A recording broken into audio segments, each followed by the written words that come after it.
With my Twitter handle, I am the founder of Number Wonder. It's a startup that we basically are developing a system for learning and tracking kids in crowded spaces. So that's a little bit of me. I'm a student at USF St. Pete in the entrepreneurial program. And I am an introvert. So bear with me. I'm talking from experience here. The first thing I'm going to do is I'm going to have you guys do a little activity. We're going to play rock, paper, scissors as a whole group. So basically, the way you do it is you turn to your neighbor and you play rock, paper, scissors. And then whoever loses joins the person that wins, and as they go to the next person that wins. So it's only one person playing after you lose. Does that make sense? Okay, so at the end of it, we're going to have only two people with two big teams behind them, and we're going to see who wins. Okay? Make sense? Any questions? Okay. Go ahead and start. Go to your neighbor. Okay.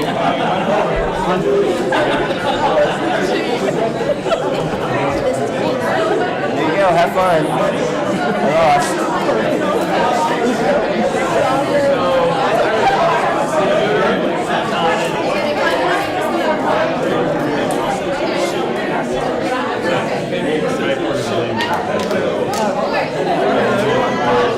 You gotta be compact with it. Yeah,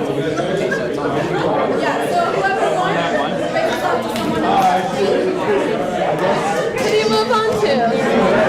Do you move on to another person? Yeah, so if you win, you move on to another person, but the person who lost to you, congratulations. Yes, you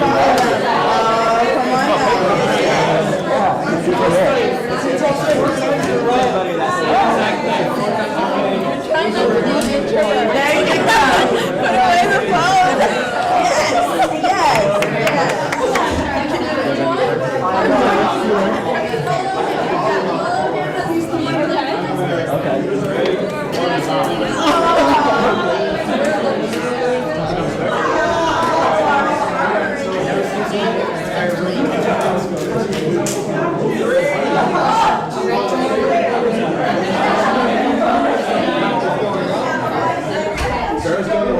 Yes,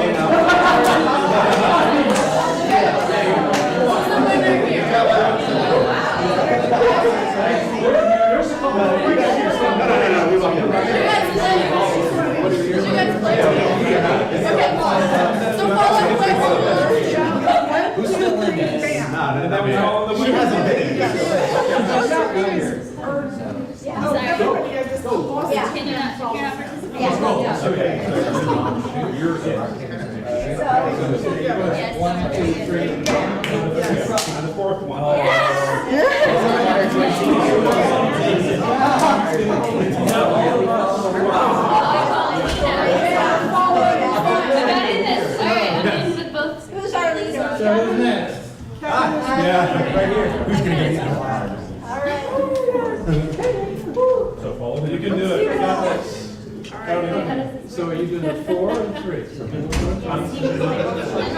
we go 1, 2, 3, take. There you go. 1, 2, 3. All right. That was your 3, 1, 2, 3, and then go. Shoot, right? Go for it. Yes. Let's just do it again. Okay. 1, 2, 3. I think you just won. Yeah, you would.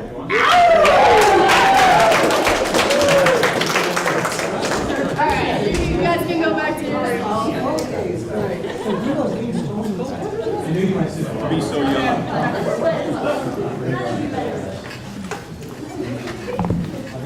Okay. Good job, guys. Good job. Good job.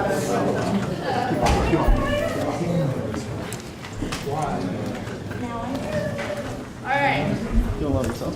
So was that a little uncomfortable for some people having to approach for you? Yeah, What? that's weird. Weird. Okay, anyone else have any thoughts on it?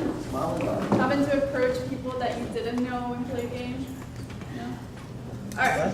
Yes. Well, it's different having a reason to meet a person than just coming out blindly Right. and meeting a person. Right, that's a very good point. Yeah. Anyone else? Yeah, and I actually didn't understand the directions that we were doing it as a group. I thought it was going to boil down to one winner in the room. And I'm old school, so we just did it on 3 and I messed it up.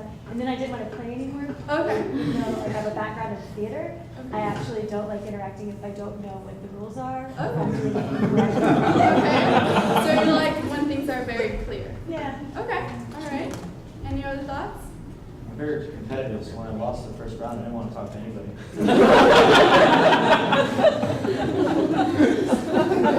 All right. Okay. So show of hands. Who here considers themselves an introvert? All right. How about extroverts? Okay. All right. Good. Okay. So I want to ask you. So maybe extroverts can step it up a little bit here. We don't hear anyone talking. But why is networking important? It helps you learn because you can learn from people that are doing what you're doing, and you can learn how to do it better. And also, people like to do business with people they know and like and trust. Exactly. So being like with like-minded people and learning from them. Anything else? Yes.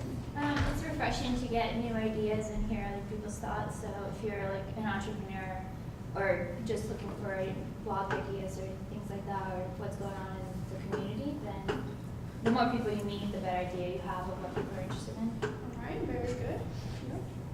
And yes, go. I think it's just important to like get ahead where I'm working right now. I'm doing an internship, and then as a web developer, and then the thing that they keep telling me is well, the most important thing that you have to do is network. I'm like, oh, great, because I suck at that. But so I don't know what to do. I'm like, well, I don't know. I just send them an email because. Well, is it easier than just some of you to connect with people via email or Twitter instead of in person? Yeah. Yes. Why is it so difficult to connect in person? That's because you're more open. You're not hiding behind a wall. Right, more vulnerable, right? Yes. I also think it's because of that awkward silence moment that we all dread. You know, how do you keep the conversation going constantly with this person for however long it takes to build some type of a substantial, I'll call it relationship, 5 minutes, 10 minutes, whatever. Right. So. Okay, very true. With me, I don't think it's necessarily hard to make that personal connection once you have the ice broken. When, Right. say, for instance, when these 2 ladies came up, and I said, well, you two don't look like or sound like introverts. The ice was broken, we started a conversation. As far as networking and why I wanted to attend this session, for instance, this was about 3 months ago. Someone suggested I attend a networking function at a eatery, and it was a tech event. And when I walked in, all I saw was, man, look at this mob. What I just wanted to stay in my own little space, but I knew what I was there for. It's how do you do that when you walk into that? It's not a mob scene, but to me, it feels like a mob scene where everybody's having a good time, they got a drink in their hand, everybody's jovial. But to me, it's like, man, I just want to go home. Right. I see that, and I just want to go home. Right. And just chill. Right. It's definitely easy to freeze up when you see a crowd of people in front of you. So we're going to talk about a little bit of some tips and stuff that I've learned along the way. I am from Colombia, and has anyone here watched Modern Family? Okay. Do you know Gloria? No. Well, I'm not like her at all.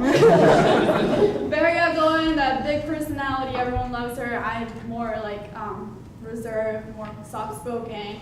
And as I studied entrepreneurship and been in the program, a lot of the things that we've had to do is pitch in front of people, go to networking events, and stuff that always scare me to death. And so I'm going to talk a little bit about all that and how I've learned to kind of get over some of those fears or challenge myself. But first, let's talk a little bit about the actual definition. So extroverts, like we all know, gain their energy from social situations. So if you're an extrovert, that game was probably really easy for you and you just wanted to go up to the next person and beat them or cheer on the next person that won or whatever. And introverts recharge through solitude. So you want to be by yourself. You just want to get away, go listen to music or whatever gives you peace. You just, even if you're good at social interactions there once in a while, you can't wait to get away from them, right? So that's the difference, right? So as introverts, we are reserved, introspective, very self-aware, and I think that's the reason why you feel so vulnerable in big groups, right? And also detail-oriented and observant. So it's easier for you to learn by observing than talking to people sometimes. And so that can be very scary. But we have great examples of really introverted people that are very famous, right? So we have Gandhi. He was known for being very, very introverted. But he took a stand on something he was really passionate about, and that put him in the spotlight, and he had to deal with being an introvert in this situation. But his passion fueled him. And so that's something we can learn from him. Is like, if you have something you're passionate about, it doesn't matter who you have to talk to, you're gonna do it, right? And that's what happened to me with entrepreneurship. Is like, I know what I want to do, and there's a passion behind that, so that pushed me to do that. We have Bill Gates, Albert Einstein, definitely very intelligent people. So there's definitely a lot of things that we can do to push us as well. So I'm going to tell you a little story. One of the things this year for me has been about challenging myself. And this is a big arena, and being an introvert, that has been very difficult, but it's been very good. Because the more I put myself out there, the more I've learned also, right? So the next time I go to a networking event, it's a little bit easier, and then a little bit, and a little bit. I mean, I still freak out every time, right before like a talk like this. Like, I can tell you that I just almost walked into the men's bathroom before coming here. Because I was so nervous. I'm like, I just need to go to the bathroom for a second and be alone. But I almost walked into the men's bathroom. Anyways, so we go to this conference with school up in Buffalo every year. It's a creativity solving problem conference, and it's very good. I mean, you meet amazing people that are in the creative field. And so we've been learning about all these things, and this year there was different classes that we could take. And I don't know what took me over, but I decided to take an improv class. So I show up, and of course it's full of extroverts. It's all like people in theater, and they are so outgoing, and they don't care about dancing in front of people and singing and all these things, and I'm like freaking out. I'm like, what did I get myself into? But you're with the same group for the whole 5 days that you're there, right? And so little by little, I broke out of my shell and started trying to do the exercises better. It's a little more easy for it to happen when people are pushing you, because obviously there was only 2 of us that were really introverted. So the focus was on us, which made it even worse. But so they helped us along and prompted us and all that stuff. Well, at the end of it, we had this voluntary thing that we could do where we could present to the whole conference. So everyone was there for an auction, and whoever wanted could stay and watch us do improv. So again, I'm freaking out even more, and I wasn't planning on doing it, but I had some friends from school who volunteered me into it, like they were cheering me on in the back, and I'm like, I don't want to do it.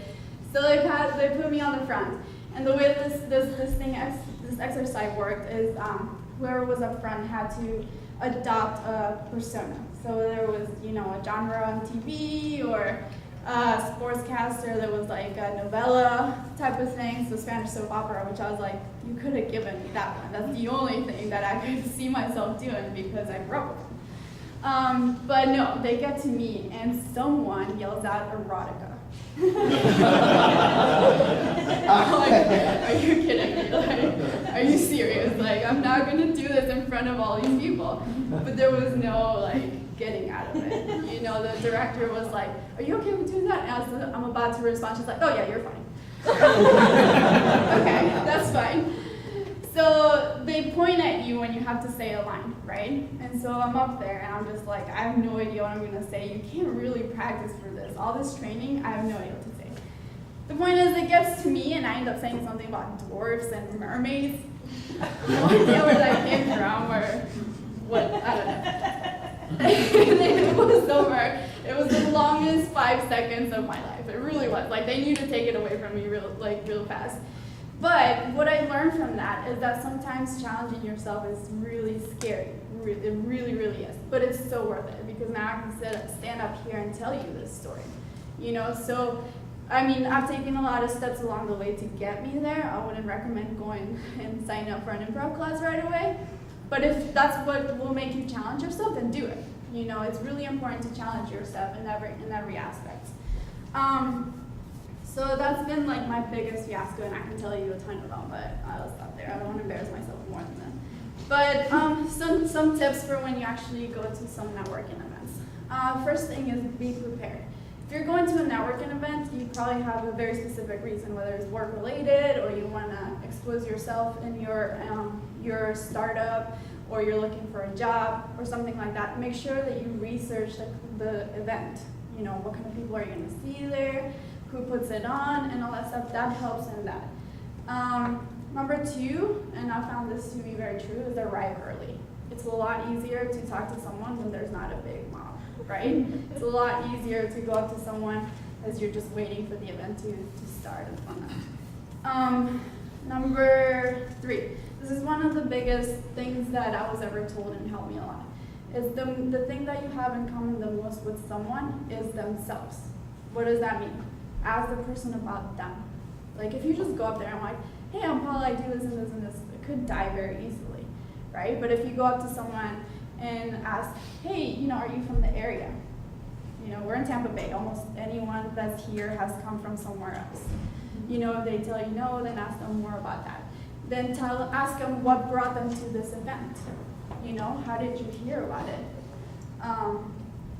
And so that can get the conversation flowing. So you have to be good at listening as well, and I think introverts are very good at that. So if you listen, you can pick up on cues on what to ask next, you know? So like asking someone, you know, where they are from, you know, they're like, oh, Michigan, oh, it's probably really cold, and the weather is like a really easy place to go into, but then you can also ask, you know, what was it like growing up there? How is it different to here? You know, you can pick up on that. What do you do for a living?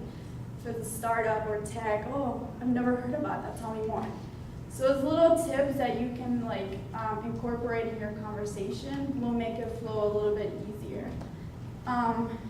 Also, look at people in their eyes. One of the like most difficult things for me in conversation is when people don't look at me in the eyes. I'm like, you're not paying attention. You know, like I don't know, this is really uncomfortable if you're not looking at someone in their eyes. And one tip, and you guys have probably heard about this, if it's really uncomfortable for you to look at someone in their eyes, look at right here, in between their eyebrows. It looks like you're looking at their eyes, and they won't know any different. But it just helps with that eye contact thing, like you're really invested in the conversation, okay? Get off your phone. That's one big thing. Like it's really easy to hide behind your phone. We were talking about earlier. It's really easy to like go on your Twitter because you want to. If you're uncomfortable, it's easier to just hide behind yourself, you know. So just get off your phone and try to strike up a conversation. The first step is the most difficult, but after that, like I said, you can incorporate those tips and start talking to people easier. The other big thing that's been really good for me is go with an extrovert.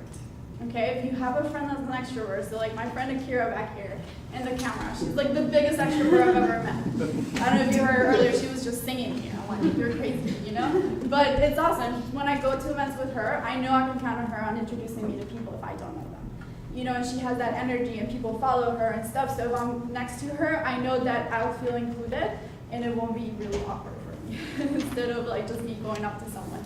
So if you have a friend that's an extrovert and you know it's difficult for them, talk to them beforehand. If it's one of those things that maybe they don't notice, they don't realize, just talk to them. You know, it's easier to talk to a friend, right, than someone you don't know. So that's the next thing. And then also pay it forward. When you pay it forward, what do I mean by that?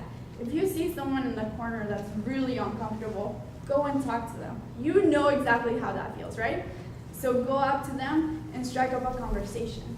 You know, be like, hey, you know, what's your name? Or, you know, same things that I just said pretty much, like the questions, okay? Because someone saved you once from that situation, then you can save someone from that situation and so on. And you start building your network group like that, right? You remember this is the person that kind of saved me from that really awkward conversation or situation. or whatever it is, you know. But it's easy to, the other places that I will look at is anywhere that there's food, it's really easy to strike up a conversation. Go where the water fountain is, the drinks or whatever, and while you're standing in line, say something. And then also, if all that is a little too scary still, volunteer at an event. It's a good way to meet the organizers. It's a good way for people to tell you what to do, and so people come more to you than you to them. So it's a way to approach the situation differently. And you're giving back to the community, and people will remember that. Organizers might call you back later and be like, hey, you know, I need this, so can you help out again? And so people know that they can count on you, which is really big when it comes to networking. You're reliable. You're someone that will show up on time. You're someone that's always there and serving. So that's a big thing. And also follow up. So if you're going to a networking event for a specific reason and you've met the person that you wanted to meet, follow up with a quick LinkedIn message or something. Hey, it was nice meeting you. You know, hopefully I'll see you at the next event, or let's grab coffee. It's less intimidating when you sit down with someone one-on-one and have a coffee and ask them those specific questions, right? But it's a lot easier if the person has actually met you before too. You know, you don't necessarily want to just go up to someone you don't know on LinkedIn and be like, you want to have coffee? You know, but you've met them at an event and they've seen you there, they've seen your face, they recognize you, you've struck up a conversation with them. It's a lot better, it's a lot easier for them to say yes to you, you know. So those are some of the tips that I've learned. But I want to keep this more in a conversation style. So if you guys have any questions or any tips yourselves that you learned, let's open up the floor for that. Yeah, I just want to say that thanks for giving this talk first. Second, networking is huge for your whole life, right? Networking builds up what they call resiliency, right? So you run into a problem that you've never seen before, but because you have the larger network, you know somebody who's faced something like this before, or someone who can help you out of a tight spot. The developers in the room, you network because you never know when the next layoff hits. This project fell through and now I need new work. The more networked you are, the more resilient you are in your personal and professional life. Yes, definitely. And I didn't have a slideshow, but I can put this stuff together. So if you want, I can put my email here. If you guys want to email me, I'll put together the tips and send them to you. Because I didn't have a slideshow. But anyways, thank you for that. Any other thoughts, questions? Well, I think when inviting people on LinkedIn or writing them an email or something, it's always better to be like a little personal and remember what you talked to that person about. I really don't like when people add me on LinkedIn that I've had a conversation with that just says like, you know, it's the typical LinkedIn message that says so-and-so and wants to be part of your network and like the end, and it's like their full name because LinkedIn, that's the general LinkedIn invitation. So if you actually talk to someone, they'll probably remember you more. If you went online and did it, like if you do it from your phone, I think it automatically sends the generic one. But if you do it from the computer, you can change the message and you can actually write like, it was nice meeting you and talking with you about so-and-so or such and such, and you send that invitation. And I think it comes off a lot more personal than, hey, I want to invite you to my network to be part of my 300 people. Yeah, it's an absolutely great tip because if you're good at listening and observing, pick out those details and include them in your email. That way the person will know that not only did you meet them, but they were very invested in the conversation as well. So that'll be good on your image, and then they'll also may open it up more for them to actually talk to you. So yes. Anything else? Yes. Just to expand on, what you were talking about, I used to have a really big problem even, talking out like this and giving a tip or saying anything within a large group. And one thing that I found that really helped me was the thing that I was afraid of and figuring out why I was afraid and why I wouldn't do it. And for me, it was because I didn't want to look foolish. And then when I got down to it and I was like, well, who would I look foolish to? You know, I don't know anyone in here, so are you really going to remember me tomorrow? Are you really going to remember how foolish I looked? You're not. And so, you know, what's going to matter more? That I did something that I'm proud of, or that, you know, I think a bunch of strangers think that I look silly. So, and that's helped me a lot. That's very true. That's very true. I used to know this guy that didn't care what other people thought at all. Like, he would dress crazy outfits and like be really outgoing. And so someone asked him one time, you know, why do you not care? In some situations he would say, they don't know me, no one knows me, no one's gonna remember that. And then in other situations he would say, oh, they know me, they already know how I am. So either way, you know, if people know how you are and they accept you as you are, then, you know, it's more about your personal goals and accomplishments and your just feeling confident in yourself and going out there. And if they don't know you, it's exactly what you said. I mean, they're not going to remember me, but you're accomplishing your goal little by networking, right? Yep. So definitely a good point. Yes. Good. Well, I like what you said about the improv class, because I'm taking improv class right now, probably for the same reasons you were taking it, to help me to do things. And it forced me to talk in a different voice and accent, jump around, move around. Right. All the things I don't really like doing. And I'm not one of the best ones in the class. But I guess you're sort of influencing me to stick with it and go on to the next class. So that was a good tip. I was wondering if you have any others to force yourself into things. Yeah, I mean, any way you can challenge yourself really helps, you know. So, you know, if there's, let me think. So earlier, Toastmasters. yes, exactly. That's one very great one. That's going to push you to talk in front of people no matter what, right? But you also have a support group that's going to be there for you and help you along the way in how to actually form a great speech, right? So you have both the support but also the challenge at the same time. Okay, so that's a perfect example. So any community initiative groups like that would be really great. Go to meetup.com too. You can find different groups that meet together for the same reason. That can help.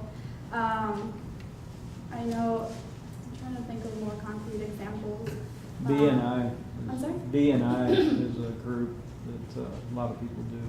What is it? It's Business Networking International. Okay. And it's a great resource to get yourself out there. You meet every week. It's cultish a little maybe, but but it's good experience. You just have to sacrifice your firstborn child, but. There's also an organization called Toastmasters.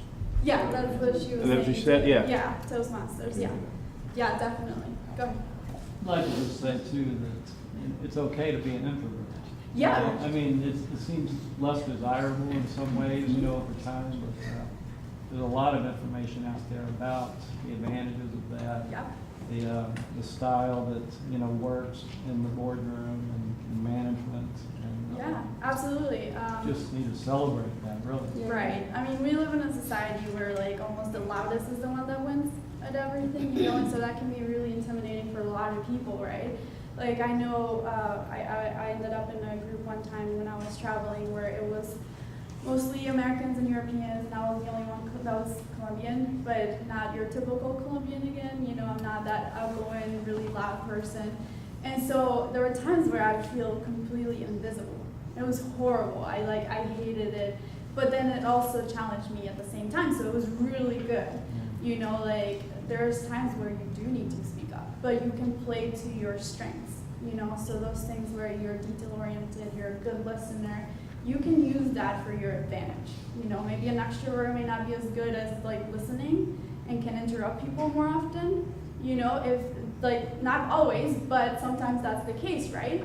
So you can play to that advantage and go listen to that person and really listen to them.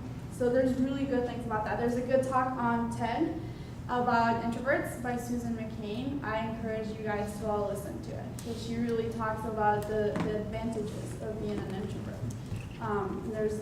This world needs both, right? So that's a good thing. Yes.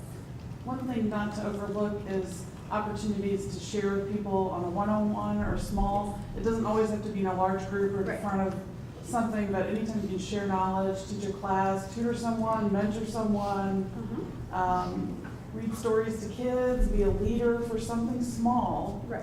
and just start out that way. But what I was gonna say before was, the thing that helps me a lot of times is usually people are thinking about themselves more than they think about you or hear you or do anything that has to pertain to you. They're busy worrying about the same exact things you are. They're like, oh, does my hair look weird, or I'm gonna say something really ridiculous, and so just, you know, we're all doing the same thing. Exactly. So that's something to remember. Yeah, it's true. Yeah, Just that like one. how you may be thinking like that, the next person may be thinking like that, and the next, and we're Right. also worried about what we're thinking, we don't really connect. Yeah. Right? Right. So sometimes it's just letting go of those fears and actually connecting with other people. And what you said about groups is perfect. Anytime you have an opportunity to teach, that's one of those examples that's gonna challenge you to do something.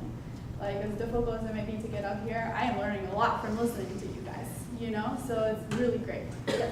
Just to expand on what you two were talking about teaching, I found that teaching has really helped me overcome all of my insecurities as an introvert. I've been teaching online for a while, and then recently I started teaching a live class. And when I first was given the opportunity, I was like, oh my God, they're going to be staring at me, and what if I mess up? And but I found that since I'm an introvert, my teaching style is more, it's calm, and I can give them one-on-one attention. I teach a beginning web design class, so I'll present something and I'll go to them one by one and I'll help them out with it. I think they like that more personal and like calm kind of approach. Yeah, no, absolutely. That's a very good point. Like I was saying, we need both. We need people with lots of crazy energy to get a group pumped, but we also need people that are more calm and quiet to help you go under those stressful situations. Maybe it was like learning web development at first, maybe stressful because there's so much information, right? So both things are really good. So we need to stop seeing being an introvert as a negative thing and actually embrace it and like be proud of who you are, There's a reason you're like that, and there's really good things that can come from that. So yes. Okay, so I have this issue with when I write stuff out, because I always feel like people take the wrong tone from it. And I've seen a couple of sketches on YouTube where you send like a text message on email, and then look at it and go like, did I send this in the right tone, and will they actually perceive it in the tone that I actually used to write it? And that's something I always cause like to have a little bit of an anxiety attack, like, okay, are they gonna think of it as saying like, have a nice day, like smiley face, or have a nice day, whatever. So how do you deal with that? How would they perceive your tone, or just other approaches to it, I guess? Are you talking about like when you're writing? Yeah, like any type of written communication, because I feel like I'm expressing myself the way I would do it in person. Right. But whenever it's written down, it always seems a bit odd to me. Right. I mean, I think it depends on who you're talking to, right? Like, if you're writing this for professional reasons, probably the more concise and to the point and just professional, like it's a good way to have a nice day, that's good to end it with, or cordially, or best regards, or whatever. It's a good way to end it. I don't think that talking to someone professionally is the same as talking to your friends. Like something like if you're talking to someone on LinkedIn, you have to adapt to your audience. So it really depends on who you're talking to, I would say. Any tips on that? Yeah, to expand on that, even on LinkedIn, and I work at a really corporate place, and I still use smiley faces. And people make fun of me for it all the time, and I don't care because, to your point, I want them to know that I'm not trying to be like snarky, maybe is a good word for it. I don't want them to think I'm being negative because they're reading it in a different way than I'm writing it. So I always add a smiley face. And I don't think that's a bad thing, and I don't think it's necessarily unprofessional. I mean, you wouldn't want to do it in like a marketing email probably, but any email between people, yeah, I don't think that's a bad thing, and I think it does help with, so that they understand your tone. Yeah, and how well do they know you, right? Because it's what we were talking about here. I mean, it's how well does that person know you? So are they gonna take offense to something you say? I think it depends. Texting is tricky though. Yeah. So I don't know. I think it if you're texting something important, it's way better to say it in person than to have this big miscommunication over the way you send a text. So if it's important to you, don't text it, and and go talk to the person either on the phone at least if you can't be in person to person, but that's probably my biggest thing with texting. So, I yes. think that's a worry only an introverted person would have. That's a good point too. Yeah. You know, maybe an extrovert person will read it real fast and not even care about the tone or the way you format the email. I don't know. Any extroverts agree with that? So, definitely an extrovert. When I'm wearing my marketing hat, I worry incessantly about what the message is going to say. Right. If I'm talking to anybody else, business, professional, whatever, if I'm not sending it to 1,000 people, Right. I couldn't care. How about when you receive something from someone? Do you really read into like? God, no. Okay. Who cares? Have a nice day. Great, I'm gonna have a nice day. Exactly.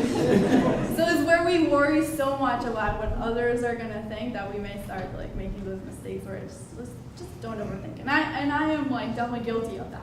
I mean, my husband over here is like definitely not, because when I try to write an email, I'm like, does this sound weird? Like I have him read it over and over. I just call it with important messages from now on. Much less call it out. Yeah. One good tip for email like that, if you're worried about it, if the email is longer than about 3 sentences of what you really need to communicate, you need to stop and make it about 3 sentences. Yes. And only communicate what you need to do, and not explain it and overthink it and then start going off on another tangent, on another paragraph, because then you're like getting yourself into trouble. Right. I agree. And they will think weird things, but Or not just read it. make it like what you need to say, and I agree. And if there's a way to bullet point some things, even better. Unless you're writing like a newsletter or something like that, I would also encourage to be very concise and to the point. Yep. I think that's a good tip that she gave, and I think combining her tip and her tip are a great idea, because when I learned to write English, I learned to write essays. That's how I learned to write English. So every time I send an email, I'm like, therefore and henceforth and whatever. So then my wife sees it, and then she says like, I don't know, that's like a little too serious. And then so that's something that I have to just keep reminding me. I send like a whole essay every time I send an email, and then they don't answer, and I'm like, I think they hate me.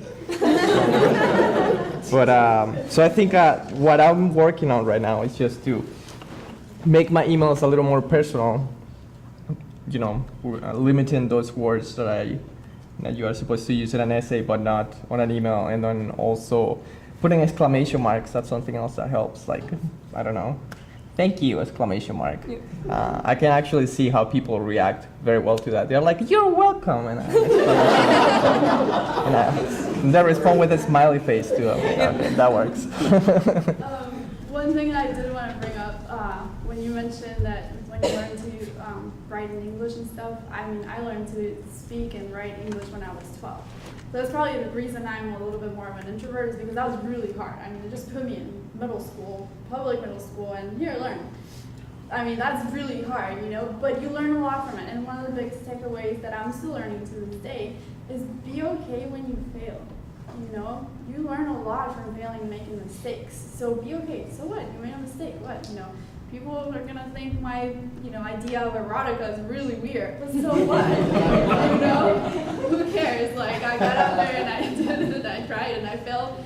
But yeah, so go ahead. And speaking on the networking thing too, when you fail, people are so excited to tell you how you can do it right. So that's just another opportunity. Right. Yeah, and be open to that, You can definitely go up to someone and, hey, can you give me feedback on what I did wrong and how I can improve on that? And that's going to give you way more knowledge than if you just stand there by yourself and be like trying to figure it all out in your head.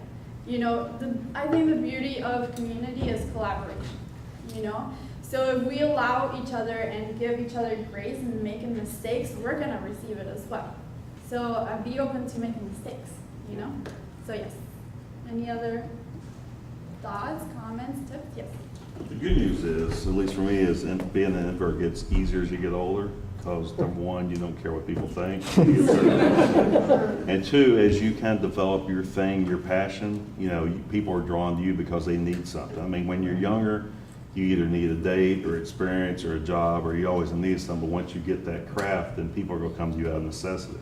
Right. You know, like Never Wander, I'm sure someone asked you about that, you're more extroverted talking about that because that's your passion versus, you know, hey, what's your name kind of thing. So as you kind of get your identity, that will draw people and eventually you'll kind of own your own destiny. Absolutely.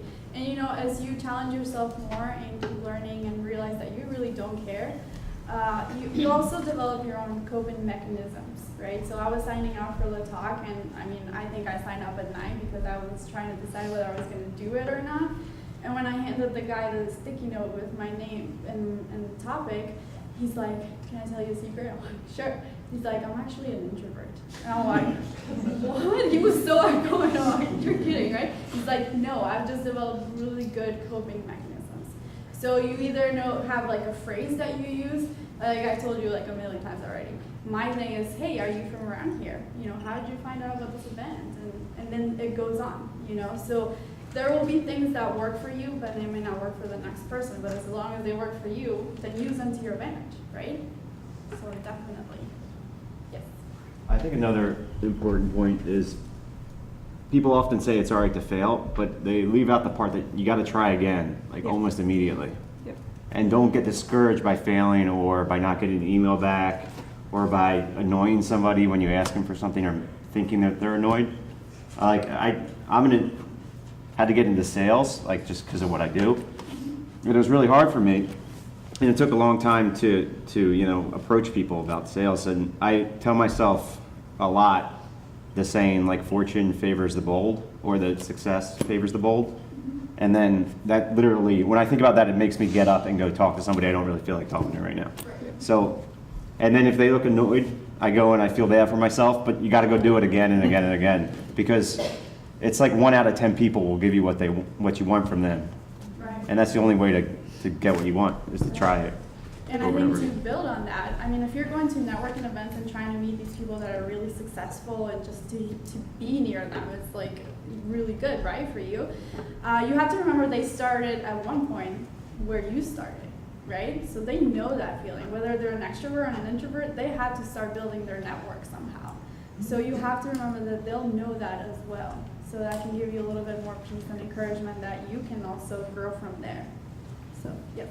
Yes, and when you build these networks with people, it's interesting to see like the extroverts, we really don't, like, we're so excited, like super excited to meet you, like we're pumped that you're here, we're excited for you, we're gonna be best friends, it's gonna be awesome. But I have 600,000 best friends, so I'm gonna catch up with you, try to remember like 1 or 2 things that it makes it us have like a personal relationship, because I guess the goal is to not see these people as like potential leads, but more as like your friend. Like I'm trying to build as many close friendships as I possibly can all over the world, so that way I can do cool things with cool people, you know? And I feel by connecting cool things and cool people, like obviously that's gonna be successful, so. But yeah, just be yourselves. For example, going back to that email about being like, are they gonna like this or are they not gonna like this? I sign all my emails as safe and prosperous travels, and then depending upon the person, my something night.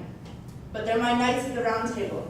That's what I call my members. And I call them all knights so they can like build themselves up and they're warriors in this battle of startup, right? So I think by going and becoming the weirdest, like the farthest on the far scale by going medieval on them, literally, made it so that way like, oh, she's definitely weirder than me, so I don't have anything to be worried about. That's true. Did you notice that? She did that off camera?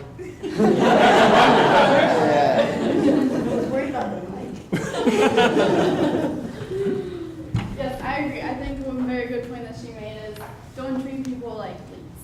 I think that people that have been around this networking thing for a while can definitely pick up on that.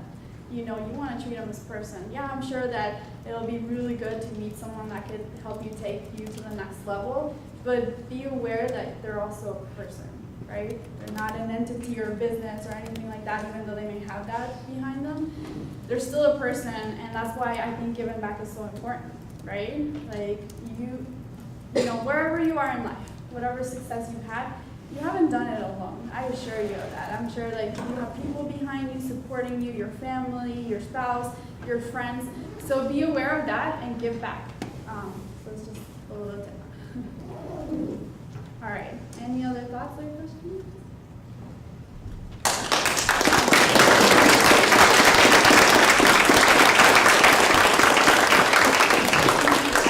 Really made it way easier for me with the conversation and stuff. And here's my email. I will put together the points that I talked about and some summary of this. If you want, just email me and I'm there.